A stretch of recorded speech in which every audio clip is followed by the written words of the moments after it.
his New York Times bestseller list for years. 90 Minutes in Heaven. His movie just came out a few weeks ago. My wife and I went to see it. Recommend that you bring tissues. It's just a great challenging.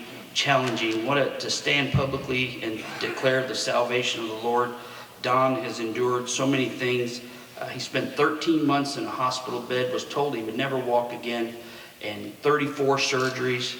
And he's here today, and he's got a message of hope and a message of heaven that we're all looking forward to.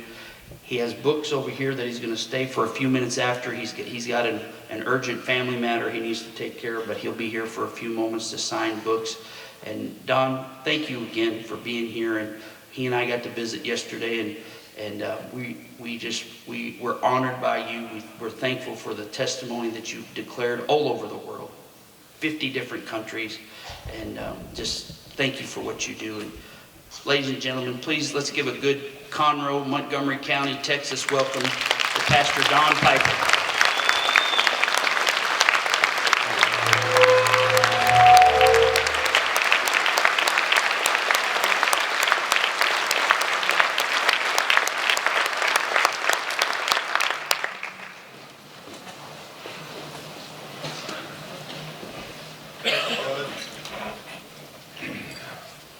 Thank all of you for being here. It's altogether fitting and proper that we should do something like this, which is pray for our country. I believe in prayer. I am an answered prayer, so I know it works.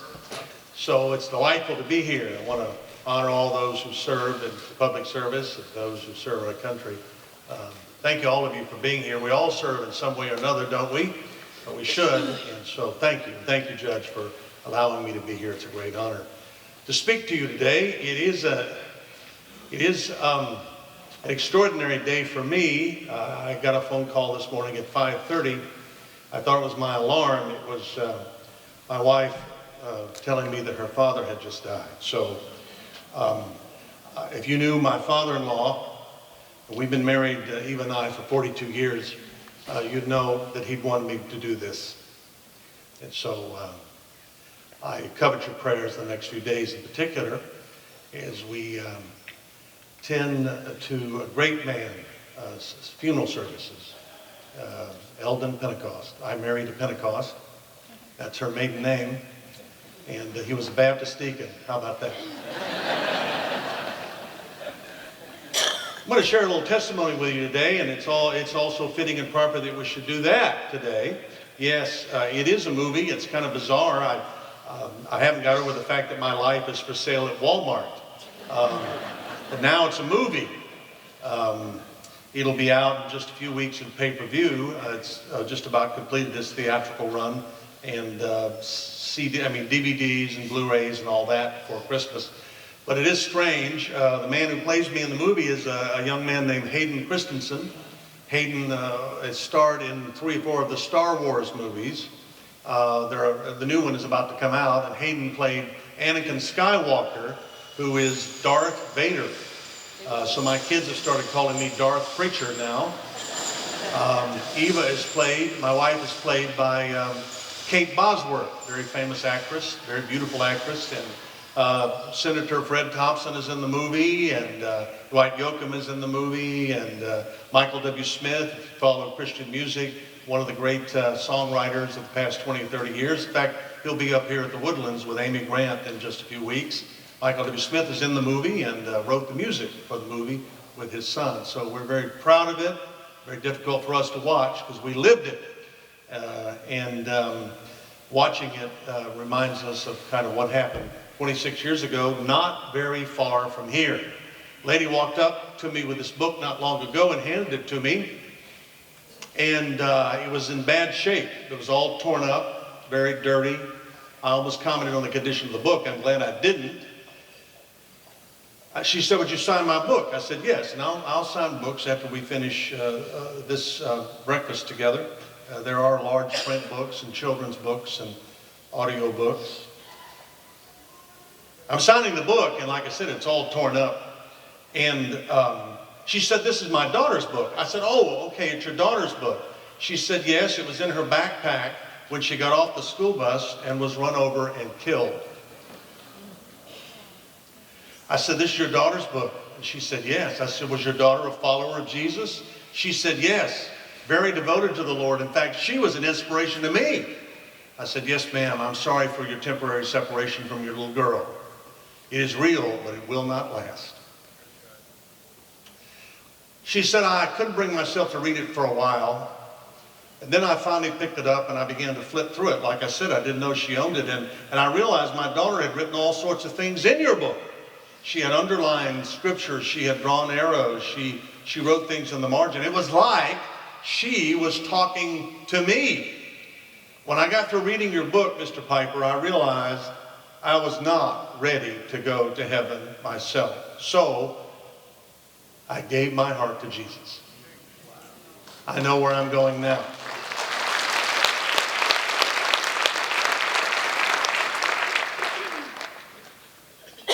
Do you? Well, I got killed not very far from here. I was at a pastor's conference at Lake Livingston up on the North Shore. In 1989, I was serving a church just south of here in Alvin, South Park Baptist Church. Been there for 3 or 4 years. I went to a pastor's conference at Trinity Pines encampment up on the North Shore of Lake Livingston. It was January, it was cold, it was raining, and the conference ended on a Wednesday morning, and now I'm going back to Alvin, because that Wednesday night I was leading a Bible study at the church, what we called a prayer meeting. So I'm on my way to prayer meeting. I left about 11:30 that morning, and you know how far I had to go from Lake Livingston down there. Well, I decided to go through Huntsville that day instead of going over to Livingston down 59. So I turned to the left. I'd not been that way before from that camp. And if you go that way, you have to cross Texas 19, intersects with I-45. So in those days, the old bridge was the only way to do it, the Trinity River Bridge. It's still there. As you know, it's not in service anymore, but it's a memorial bridge. You may not know that. It was built to honor veterans originally of World War I. There used to be plaques at the end of it, because I went back and looked at them a little bit later on, that said, built to honor those who served in the Great War. Well, in the 1930s, when it was built, there had only been one, the Great War. Now it says, honor all those who served our country. Well, I was driving across it, and it was raining hard, and it's cold. I'm on my way to Alvin. I didn't get off the bridge. I went on one end of the bridge, and I exited the other end, a very different person. Coming down the embankment, and there was an embankment then, was an 18-wheeler, a TDC truck actually, driven by an inmate from one of the prisons in the Huntsville area. He was driving at a high rate of speed, unfamiliar with that area. Somebody pulled out at the end of the bridge. He swerved to miss that car and hit me head on. He just rolled right over the top of my car, crushed it, shoved it up against the railing of the bridge. He went off the back, struck 2 more cars, and finally brought the rig to a halt near the end of the bridge. 4-vehicle pileup on the Trinity River Bridge. People came from different jurisdictions, ambulances came. I didn't know all this because I was killed instantly. So if I was dead on the bridge, what am I doing in CONROE? I'm going to ask you the same question. What are you doing here that matters? I think that's a good question at prayer breakfast. I'll answer it later. Well, the body was covered up. It was gruesome. I mean, the paramedics did everything they could, the first responders. These people are heroes, you know that. The police on the bridge. It was interesting, the movie was made in Georgia because that's where the film company is, so they had to get Texas plates for all the cars and put Huntsville ambulance service or whatever on the side of the fake ambulances. It was interesting to be there and see all this done. But that day, they were all working the accident because there's 4 vehicles. Well, they treated everybody else and they were released, but in spite of their best efforts, I was pronounced dead. In fact, the pastor who prayed for me that day said when he walked up to the bridge, the policeman in charge turned to him and said, "Don't bother with that guy, he's dead." But then God spoke to the preacher, which I think is a good thing, don't you? I want a preacher that God speaks to, and I want to be one. But I have a feeling God is speaking to a lot of us, and we're not listening. He was speaking that day, God was, and this man was listening, because God said, pray for the man in the red car. That would have been me. So he got permission to get in the car, which took some doing because the car is flattened and he could only come in from the rear of the car. He did. He got under the tarp where the body was, and they're waiting for somebody like you to come and sign the paperwork so the body could be transported. He examines me and he discovers the only thing that didn't break was my right arm. It is the only thing I did not break in the accident. So from behind, he puts his hand on my right shoulder. He is praying under the tarp because God told him to. He's not the only one praying by that time, because when they searched me to try to find out who I was, they called my home in Alvin. Well, actually, we were living in Friendswood. That's as close as we could get to Alvin for a house, and nobody was at home. My wife was teaching school. My wife taught elementary school for 34 years. She's retired now. She is the hero of this story, not me. I survived the accident. She overcame the accident. She's the one who emptied bedpans. She's the one who balanced the checkbook. She's the one who made sure our kids were taken care of. She's the one who continued to teach school so we could have the insurance to pay for the $6 million it cost to put me back together again. She's a hero. I'm a survivor. They couldn't reach her that day, so they called the church. They found my business card and told the church I'd been in a terrible accident, but not that I was dead. They don't do that over the phone. They can help it. You know that. We know that. I've been out to the scene of many accidents myself. I've been the one who went to the door with law enforcement to say, I'm sorry, can we come inside for a moment? It's hard. It was hard this morning. It'll be hard this afternoon when I see my kids. You know, those kids went to live with my grandparents, or their grandparents. They went to live with Alvin and Ethel. And now those kids today are remembering their grandfather. Well, it was a difficult situation. Back on the bridge, Dick is praying. Around the world, a lot of people praying. I met somebody in Modesto, California back in April of this year who prayed for me 26 years ago in Taipei, Taiwan. I'm still meeting people who prayed for me that day for the first time. They're all praying and God is listening. I don't know because I'm having the best time. If I'd have known they were praying down here, I would have told them to stop. Because if you've been there, you don't want to be here. Even here in CONROE. Well, God was praying and they were listening. This goes on for an hour and a half. The accident happened at 11:45 on the bridge. At 1:15 in the afternoon, they're praying. Dick Onerecker, the pastor from Klein, is praying over my dead body. He's holding onto my shoulder. And he's singing hymns now. Beautiful music we've heard today. He's singing a great old hymn, What a Friend We Have in Jesus. That's what he's singing. Holding on to my right shoulder. There in the wrecked car on the Trinity River Bridge, under the tarp in the dark. And suddenly as he sings that song without any warning, I start singing the song with him. And he got out of the car really fast. And he went over to the officer in charge and said, Officer, the dead man is singing. And that's unbelievable, really, isn't it? It is. But I remember singing with him. Well, they really didn't believe him. And it wasn't, they thought he was crazy or anything. They just couldn't believe this after an hour and a half. And obviously there were other accidents in the county that morning. It was really awful. So that's the reason that everything just kind of, couldn't move the body. So hour and a half. He's singing, and I remember singing with him. Well, now they got to be out of that car, and they had to order some equipment from Huntsville. It came out. They dismantled the car to get me out of it. They put me on a gurney. They took me to the clinic in Trinity. They couldn't do anything for me there. They took me to Huntsville Hospital there on I-45. They stabilized me, and they're making arrangements to airlift me by life flight to Herman Hospital in Houston, the nearest level 1 trauma center. But the weather was too bad for that to happen, so I found myself in the back of an ambulance being transported from Huntsville to Herman Hospital. The accident happened at 11:45 on the bridge. I got to Herman Hospital in Houston at 6:15 that evening, 6:15, 6.5 hours after the wreck. I would be in a hospital bed, as the judge said, for 13 months. And I would have 2 years of therapy and rehabilitation and 34 major surgeries. So I do believe in prayer because I am an answered prayer. I'm only here because a lot of people prayed and God said yes. He doesn't always say yes, but we haven't asked. The Bible says we have not because we ask not. Well, we've been asking today, and I think God is honored by that. My father, retired Master Sergeant Ralph Piper.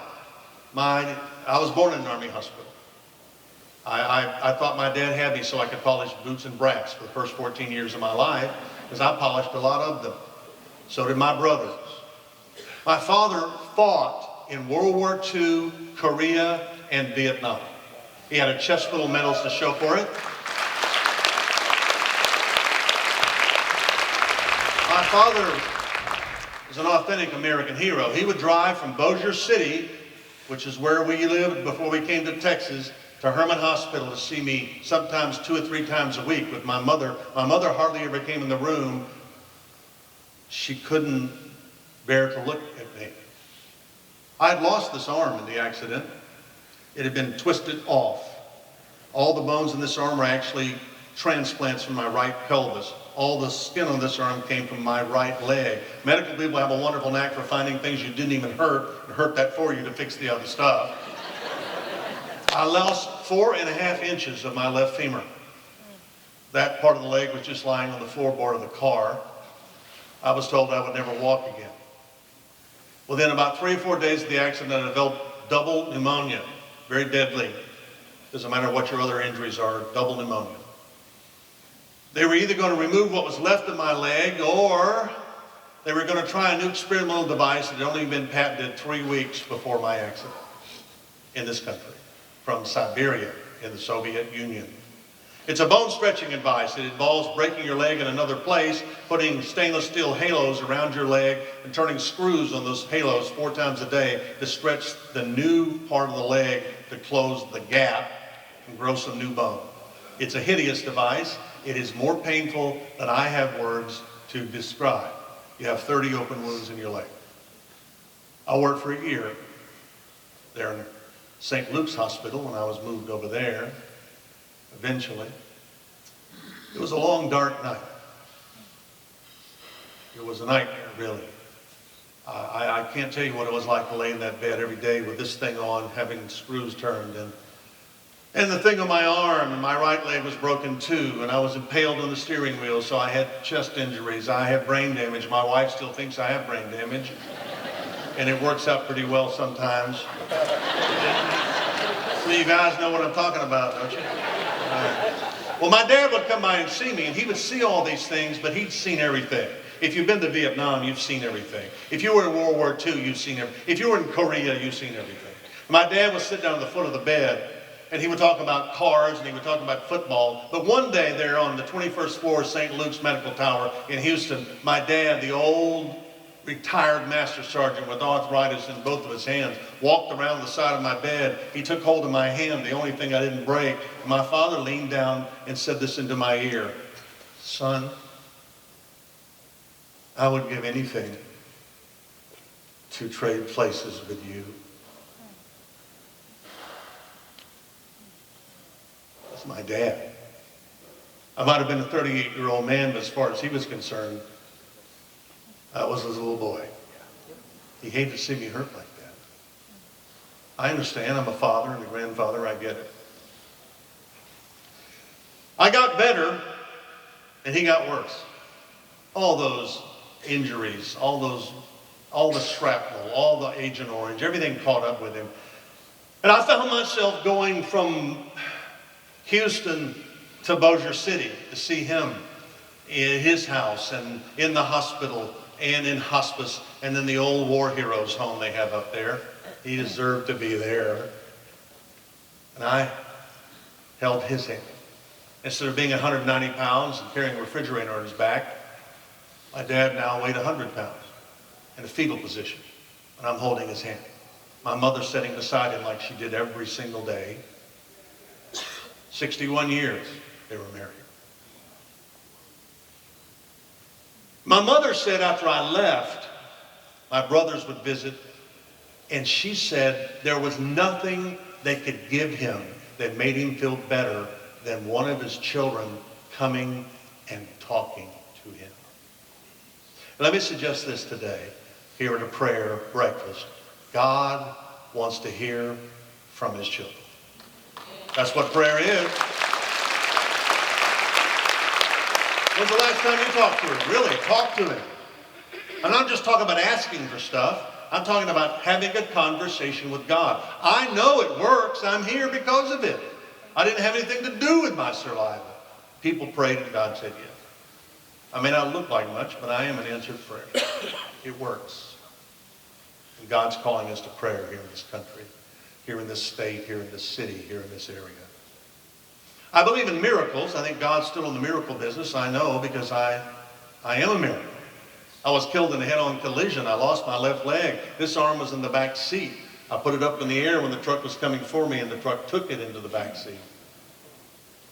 I look like I fell in a hay baler from the neck down. I have so many holes in me and scars on me. It's just really hideous. But I do believe in miracles. I am a miracle. A lady walked up with another copy of this book not long ago, and she's clutching it like this. And her first words to me were, "You sent me this book in jail."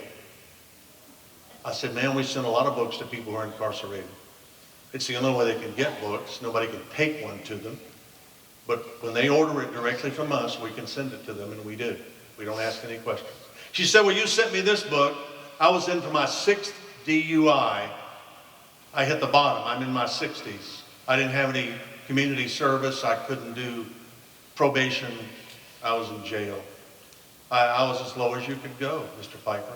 Some of the other women said, "You ought to read this book," and I didn't have it. They didn't have it, so I ordered it. You sent it to me.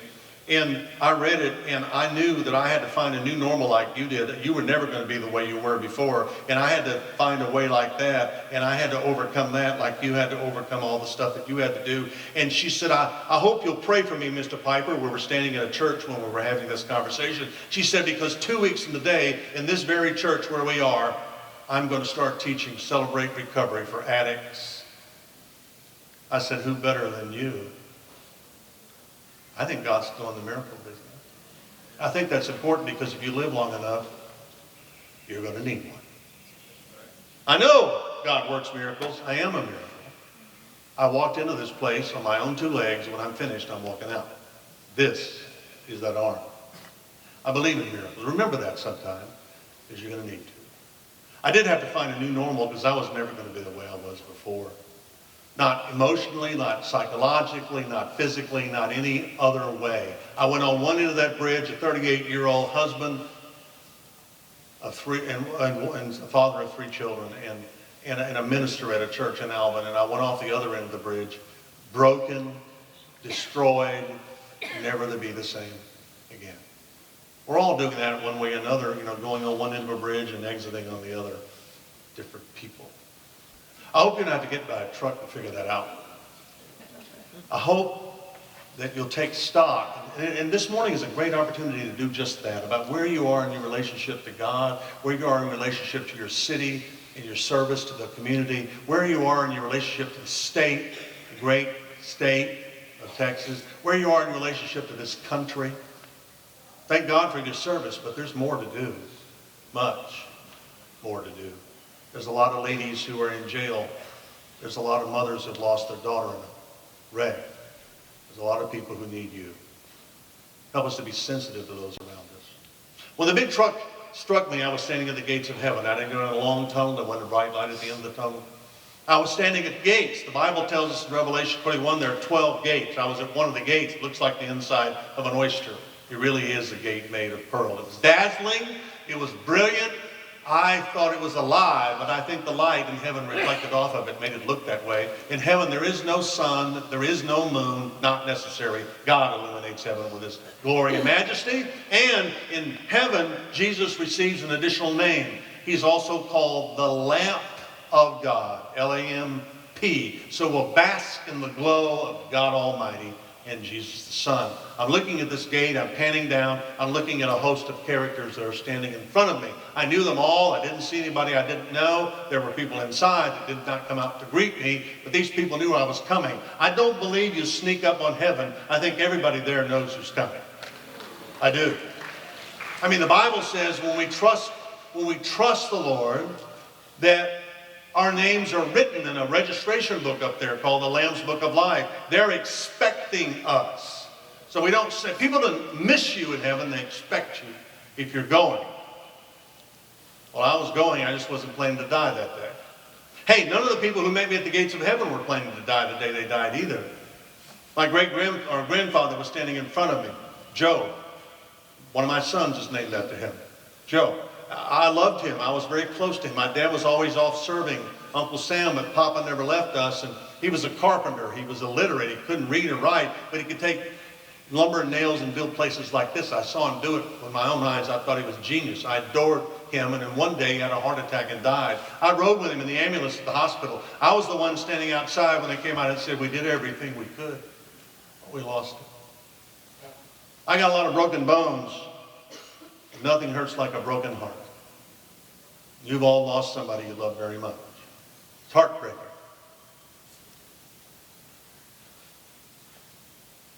I'm feeling it this morning. I know where Alvin is, but I sure do miss him already. He was one of the members of the board of directors of my ministry in addition. And you know what? He was my friend. But I know where he is. Well, there was my grandfather. He was expecting me. He was missing fingers here on earth on both hands, but he reached out to me and spoke a language I'd never heard before, but fully understood it and said, welcome home, Donnie. That's what he called me when he was here. Beside him was my great-grandmother, victim of osteoporosis. She walked on earth like this, but not in heaven. She was fully upright. She was wearing, or she had, her own teeth. I'd never seen her own teeth before, not here on earth. Her smile was spectacular. My friends from high school were over here. Both of them were killed in tragic accidents. I can remember seeing those boys in their caskets at 18 years old. When you're 18 and you're looking down at the casket of your friend, this is pretty overwhelming. There they were, Barry and Mike. They were teachers, aunts, uncles. My next door neighbor, Miss Norris, was over here. I remember her because I lived by her when I was 9 years old. She used to take me to church when nobody else would. In fact, I looked at all these people, and they were all perfect in every way. I think there's only one person in heaven with scars, and that's Jesus. But everybody else was perfect. You're going to look good in heaven. I mean, you'll look good in heaven. You look nice today, but you're going to look good there. I'm looking at all these people, and I'm trying to determine what they had in common. Why did this? Because they didn't even know each other here on earth. And they had two things in common, among others. And here they were. Number one, they were all ready to go when the time came.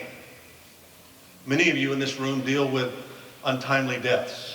You deal with situations like that. Well, these people were ready. They just weren't planning to die that day. So you have to be ready. I hope you're ready. And the other thing they had in common is they all helped me get there. Everybody who met me at the gates helped me get there. I mean, these people took me to church. They told me about Jesus. They gave me Bibles. And so I came back from there with this question. If we greet people at the gates of heaven that we help get there, and we will, who are you going to greet? That's why we're in CONROE. That's why we're in Texas. That's why we're in the United States of America. I believe to help everyone else get there. And we got a lot of work to do, don't we? Well, I'm entering in now, and I'm passing through music that was beyond belief, thousands of songs at the same time without chaos. I'm passing through angels, and not only heard their voices, I heard their wings. I'm passing through colors I've never seen before and aromas I've never smelled before. I'm going inside. There's a pinnacle high and lifted up, and I wanted to climb that hill because the brightest light of all is coming from that hill. There are thrones there. I wanted to pass all this down the Golden Boulevard and climb the hill and just fall at the feet of the great God of all creation and say, thank you for letting me be here. Thank you. I never got a chance. I did pass the people who greeted me. I did go through the very thick gate, small entrance. I'm emerging inside when all of a sudden it stopped. I found myself in silence and darkness. And before I could cry out and say, what's going on? I just arrived. I heard a voice. And this voice was not in front of me like all the other voices. It was behind me. It was that preacher from Klein singing that song over my dead body in the car. What a friend we have in Jesus. And I was back here. And then I lay in a hospital bed in Herman and St. Luke's for 13 months, unable to do a single solitary thing for myself. Looking up, because it's the only direction I could look, and asking the same question you would have asked every day. Why did you let me see that and take it away from me. Took me a while to figure it out, but I believe I have.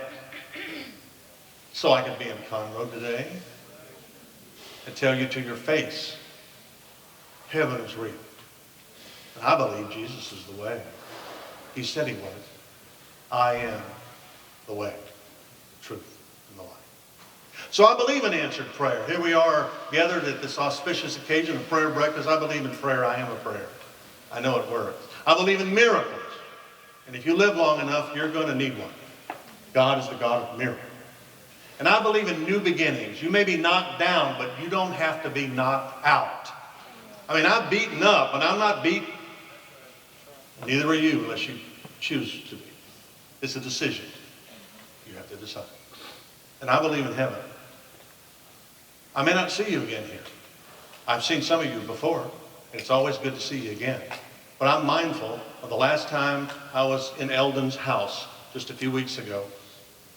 He'd lost a lot of weight. I was shaking his hands. I embraced him. And I said, I'll see you soon. Well, I won't see him again here. He died this morning at 4:30. I loved him. But you know, one day, we will never say goodbye again. There are only hellos in heaven, no goodbye. I may not see you again. So my prayer for you today is, if I did not meet you here, one day I will see you there at the gates. And may God help us to be found faithful until then.